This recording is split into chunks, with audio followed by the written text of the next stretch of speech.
शौर्य की धरती अजमेर को प्रणाम करता हूँ और अजमेर के जो आप प्रबुद्ध जन हैं उनको भी प्रणाम करता हूँ।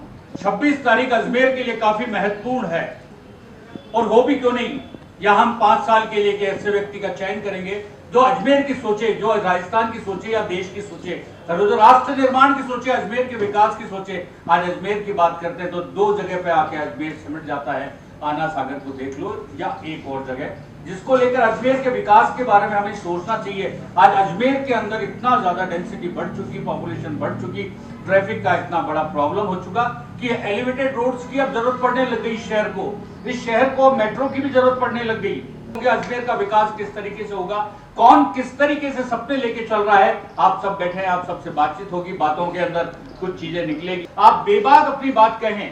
तो हम शुरुआत करते हैं आज के कार्यक्रम की।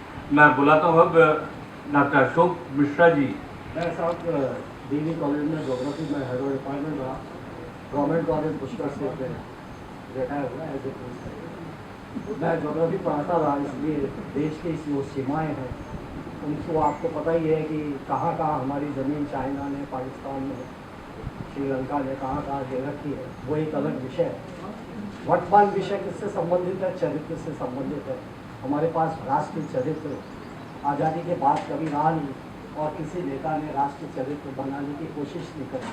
हमारा राष्ट्रीय चरित्र पॉलिटिकल नेताओं के कद पे डिपेंड करता है कि किसी ज़माने में जवाहरलाल नेहरू के चरित्र से हमारा राष्ट्रीय चरित्र निर्धारित होता था, उसके बाद इंदिरा गांधी से हमारा चरित्र निर्धारित होता था, उसके बाद राजीव गांधी से हमारा चरित्र निर्धारित होता था, उसके बाद सोनिया गांधी से हमारा चरित्र निर्धारित होता था। और भी है चरित्र निर्धारित करने वाले, मुलायम सिंह यादव से चरित्र निर्धारित होता और लालू प्रसाद यादव से चरित्र निर्धारित होता। और आज भी बहुत सारे नेता हैं जो स्टेट वाइज हैं जिनसे आप चरित्र ले सकते हो, और उनके बच्चे और उनका खानदान, उनके पोते, वो सब राजनीति में आना चाहते हैं और हमारा चरित्र निर्धारित करना चाहते हैं। मैं आपको दूसरी तरफ ले चलता हूँ। मैं चूँकि 35 साल शिक्षा जगत से जुड़ा रहा और 35 साल में मैंने ये अनुभव किया है कि हमारा जो छात्र है उसके पास कोई संस्कृति नहीं, उसके पास कोई कला नहीं, कोई संस्कृति नहीं, इसलिए वो भ्रमित है।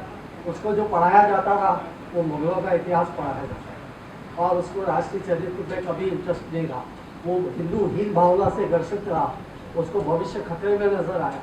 इसलिए सबसे पहले जो बदलाव आना चाहिए वो एजुकेशन में बदलाव आना चाहिए।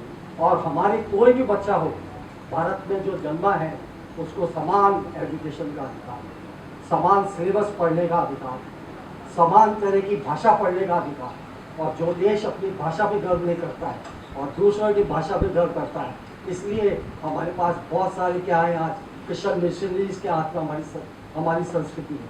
और हमारी सारी शिक्षा मदरसों के पास में, मिशनरीज के पास में, और इनके पास लाखों करोड़ों अरबों रुपए की संपत्ति है। और ये इस माध्यम से देश को परिवर्तन का बीड़ा उठाए हुए बैठे हैं। और हम हिंदू समाज के लोग कांग्रेस और बीजेपी में बटे हुए हैं। हमें ये होश नहीं है कि हमारा बच्चा किस स्कूल में जा रहा है और क्या सीख के आएगा, और आगे जाकर के वो हमें जवान होएगा, जब हम वृद्ध हो जाएंगे तो हमें किस प्रकार का ट्रीटमेंट देगा और हमारी क्या स्थिति होगी और हम कौन से वृद्धाश्रम में जाकर के पढ़ेंगे। इसलिए मैं आप समाज के प्रबुद्ध वर्ग को ये चेतावनी देने आया हूँ कि अभी भी सुधर जाइए और कॉमन सिलेबस, कॉमन संस्कृति, राष्ट्रीय चरित्र का बच्चा पैदा करिए ताकि हमारा राष्ट्रीय चरित्र पैदा हो और हम देश को उस ऊंचाई पर ले जा पाए जहां मोदी जी ने सपना देखा है। इसलिए हर हर मोदी, घर हर मोदी।